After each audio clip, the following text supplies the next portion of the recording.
De volta aqui com o Jornal Gente, nesse sábado, 2 de maio de 2026, para a gente falar de longevidade, que acho que é a palavra-chave hoje no planejamento populacional, né? Porque a gente está vivendo mais, tem que viver melhor também. Quem está conosco é o presidente do Fórum São Paulo da Longevidade, Walter Feldman. Dr. Walter Feldman, bom dia, bem-vindo aqui. Mais uma vez a Bandeirantes, a gente está falando para todo o Brasil, pela Rede Bandeirantes, pelo YouTube, pelas redes sociais e também aqui pelo Dial. O senhor está bem? Tudo certo? Tudo certo, Thaís. É um prazer falar com você. Olha, eu estava ouvindo aí sobre o Modric. Quando eu trabalhava na CBF, encontrei com ele na Alemanha. Ele queria entrar no vestiário da seleção brasileira e o Tite não deixou. Eu só quis contar essa curiosidade porque é muito interessante essa experiência que eu tive com o Modric. Talvez ele tivesse uma dica para a gente não ser eliminado pela Croácia um tempo depois. É verdade. Né? Não, e é um craque extraordinário. E ele é do meu tamanhozinho. Eu falei, meu Deus, eu poderia até ter sido um bom jogador de futebol, pelo menos pelo tamanho. O senhor já foi secretário-geral da CBF, já teve uma atuação política muito longa aqui ao longo da sua carreira e hoje, pela Prefeitura de São Paulo, está coordenando esses trabalhos na área de longevidade. Queria perguntar para o senhor primeiro o seguinte, para o planejamento público, para o gestor, o que significa gerir uma população que está ficando cada vez mais velha no Brasil? Os números já há muito tempo indicam que a pirâmide está invertendo e que daqui a poucos anos, quando a gente fala em planejamento populacional, aqueles com 50, 60 a mais serão maioria. O que muda na gestão pública quando a gente tem esse perfil populacional, Dr. Feldman? Olha, Thaís, eu não diria que muda tudo, mas muda muito. Nós temos uma característica, infelizmente, no Brasil, que é diferente em muitos países, de planejar para o futuro. Nós respondemos aos problemas imediatos. Talvez o melhor planejamento estratégico do Brasil foi a construção do Sistema Único de Saúde. Esse teve muita repercussão, cumpriu o seu papel, claro, tem ainda muitos problemas, mas é reconhecido como o grande sistema de saúde coletiva para toda a população de uma determinada sociedade. Nos outros pontos, eu diria que o Brasil carece muito de um planejamento acima do mandato do gestor, de 4, no máximo 8 anos. E questões como essa, de mudança da pirâmide populacional, precisaria um planejamento de pelo menos 20, 30 anos, porque em 2050 nós teremos 30% da população acima de 60 anos. Imagina o que significa isso em termos de transporte, de sistema de saúde, de questões previdenciárias que abalam o nosso equilíbrio fiscal e principalmente, eu diria hoje, com a questão do mundo do trabalho. Então, eu diria que o Brasil chega num momento de grande transformação da sua pirâmide etária, ainda muito pobre e sem a estrutura necessária para atender a população como ela merece. Há uma diferença que saiu esses dias no jornal Folha de São Paulo, do tratamento dos cuidadores na região sul-sudeste, diferente do resto do Brasil. Então, eu diria que São Paulo, sul-sudeste, tem um preparo melhor do que o restante do nosso país. Aliás, deixa eu dar aqui alguns números para o ouvinte ter uma ideia do que está acontecendo hoje. Números de 2025, oficiais IBGE. População brasileira com 60 anos ou mais, 35 milhões e 400 mil pessoas no ano passado, em 2025. 16,6% do total da população, crescimento desde 2012 de 59%. E mantido esse ritmo, o Brasil deve ter a 6ª maior população de idosos do mundo em 2050, daqui a apenas 24 anos, Ronald. É incrível. Como é que o senhor tem observado? O senhor já fez parte do poder público, esteve muito próximo sempre da iniciativa privada, porque uma coisa é certeza, a indústria farmacêutica, a ciência tem dado cada vez mais recursos para as pessoas terem uma vida mais saudável, né? E com o passar dos anos, como a Thaís deixou claro, a nossa população vai cada vez mais ter essa característica. Como é que o poder público tem se adaptado a essa sequência lógica das coisas? E aí eu não digo só sobre a parte de oferta oferta de medicamentos e tal, mas a adaptação das cidades para poder receber essa população de uma maneira mais saudável e que possa prejudicar menos esse desenvolvimento, essa oportunidade que está sendo dada pela ciência. Olha, Ronaldo, eu diria que você toca em várias questões. Uma delas é isso, como que os medicamentos contribuíram para a chamada conquista da longevidade. É importante lembrar que a Organização Mundial de Saúde hoje tem muito claro que nós estamos vivendo a mais importante revolução etária da história da humanidade. Nós vamos chegar, já estamos chegando até no Brasil, que é um país que não tem completo desenvolvimento aos quase 80 anos da população, mas chegaremos até 2050 acima de 100 anos. Se fala muito hoje na possibilidade do centenário. O que significa isso?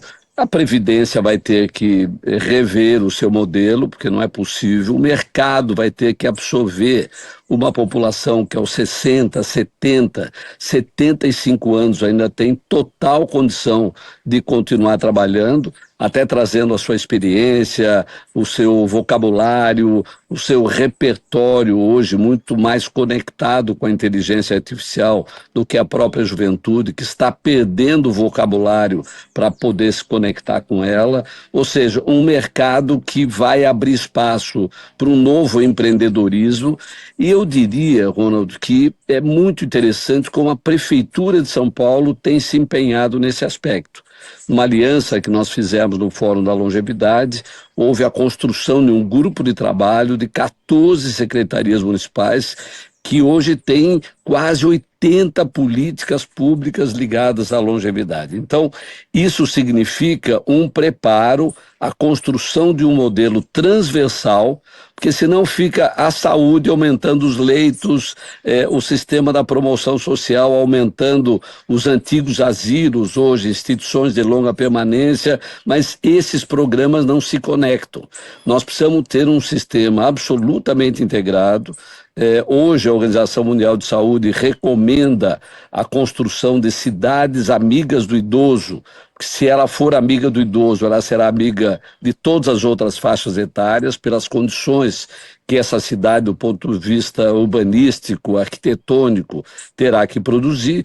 Então, eu diria que tem uma revolução real da mudança da pirâmide etária e uma corrida por parte do poder público para atender essa população cada vez mais ativa, econômica, política e socialmente. Walter, eu queria te fazer uma pergunta no seguinte sentido também, já falando de poder público. Eu moro num bairro que tem muito idoso, moro na Pompeia, e tem muito sobe e desce de rua e tal. E a questão é como a prefeitura vai agir para combater erros urbanísticos citados aqui por você. Porque as calçadas, quem é dono da calçada é o dono do imóvel, né? Ele que tem que cuidar daquilo ali. Só que muitas vezes o cuidado não é pensando no próximo, é pensando na entrada do carro. Ele pensa desse jeito. Então as calçadas ficam virando exercícios de rapel. As pessoas têm que saltar gigantescamente para poder passar para o degrau de cima. Um cadeirante não anda naquele lugar. Alguém que tem uma dificuldade na mobilidade também não anda. Tem que andar pela rua. Às vezes tem rua com paralelepípedo ainda. E não consegue se deslocar, porque vai cair e vai ser atendida por um hospital lá na frente. Então vai haver uma cadeia de erros que vão prejudicar exatamente a saúde pública. Como é que a gente faz para combater coisas que estão historicamente... Eu estou falando de um bairro só. Arraigadas na cidade, que é uma condução errada da parte urbana que diz respeito ao munícipe? Bom, primeiro, Ronald, nós estamos aqui na vizinhança. Você é de Pompeia, eu estou agora em Perdizes. Muito bom. Não é minha casa, mas um amigo me recebeu aqui para um café da manhã e eu conheço muito bem essa região.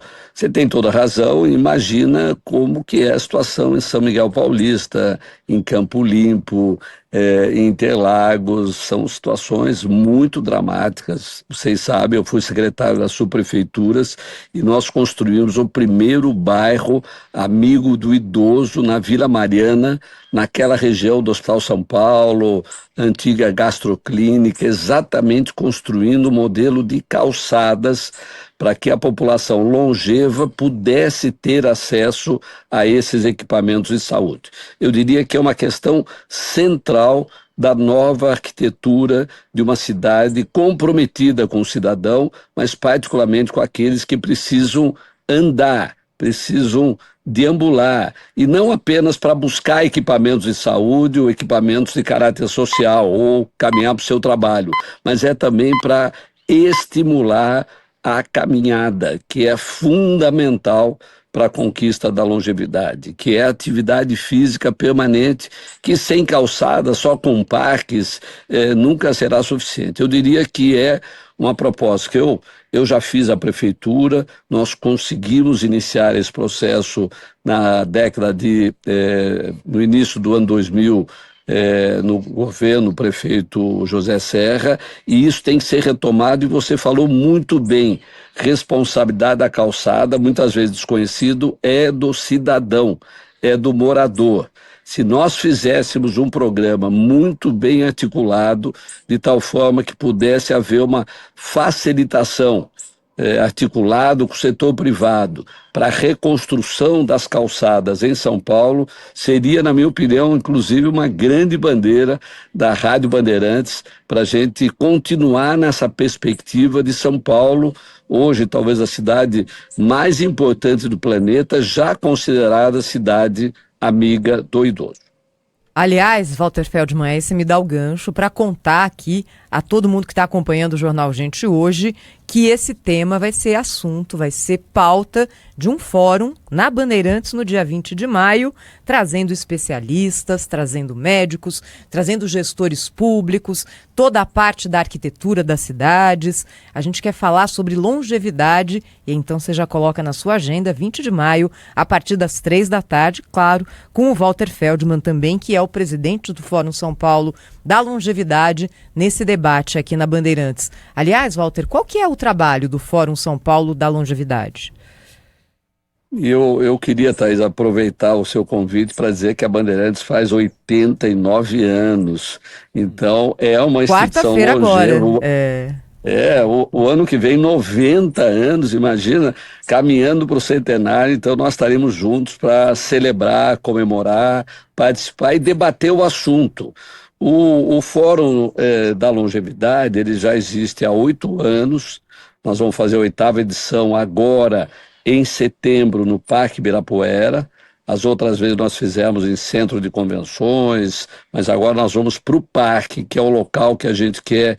Ele é icônico de São Paulo, mas nós queremos estimular muito a presença da população longeva no parque, e lá nós teremos, eu diria que uns 200 especialistas tratando de todos os temas, e nesse Fórum da Bandeirantes nós vamos aí anunciar as características do próximo fórum. Terá muito entretenimento, lazer, cultura, esporte, mas também muito conteúdo.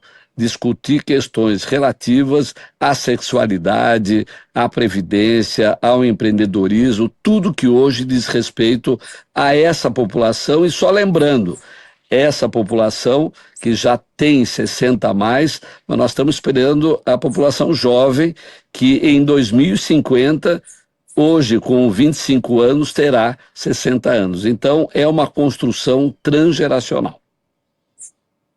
Walter, tem uma questão que a gente está conversando aqui dentro do nosso estúdio que diz respeito à longevidade das mulheres. As mulheres vivendo mais do que os homens. E isso fazendo com que haja um contingente muito grande de mulheres que vivem sozinhas, idosas que vivem sozinhas. Posso falar do meu exemplo, né? Meu pai faleceu com 74, minha mãe tem hoje 87 e ela passou boa parte, hoje ela vive numa casa de repouso, num residencial específico para idosos, um residencial sênior, porque ela tinha muito problema de queda e tal, e isso acho que é uma realidade, porque adaptando isso que aconteceu com ela com outras pessoas, quanto mais idosos sozinhos em casa, com o passar do tempo, maior a possibilidade de pequenas ocorrências. Como é que vocês lidam e pretendem lidar com esse assunto das mulheres que vivem sozinhas nessa fase idosa?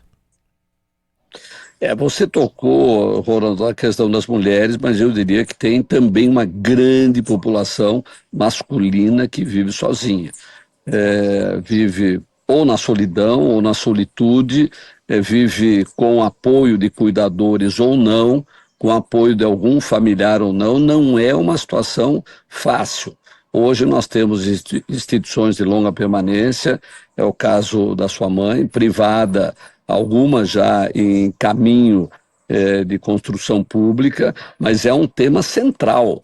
Hoje, 17% da construção civil está voltando seus interesses para a construção de unidades, sejam prédios, sejam casas maiores, onde possam abrigar essa população. E um tema central que você colocou, 30% da população acima de 60 anos cai, tem queda, e fratura o fêmur, fratura a bacia, e provavelmente não voltará à situação anterior que tinha antes da queda. Então, a questão relacionada às calçadas, proteção nas casas, nós temos que discutir muito o tema da nova moradia para a população longeva e também da presença dos cuidadores, que é uma nova profissão, já em grande debate do ponto de vista da regulamentação, para que eles tenham a qualificação profissional e não sejam apenas um familiar que fica junto dando um apoio, diria, complementar. Não, é um trabalho profissional que precisa ser construído com muita qualidade. Walter Feldman, presidente do Fórum São Paulo de Longevidade, conversou conosco ao vivo aqui no Jornal Gente desse sábado. Walter, obrigada. Obrigada também por lembrar dos 89 anos da Rádio Bandeirantes. Quarta-feira agora, inauguração do nosso novo estúdio, novinho em folha, tinindo, multimídia, tá maravilhoso. Tenho certeza que não vai faltar oportunidade para você vir aqui para conhecer a nossa nova casa e conversar de novo com a gente. Obrigada, bom fim de semana para você. Para vocês também, muito obrigado pela oportunidade. Estaremos juntos aí nos próximos meses. Valeu. 9h51.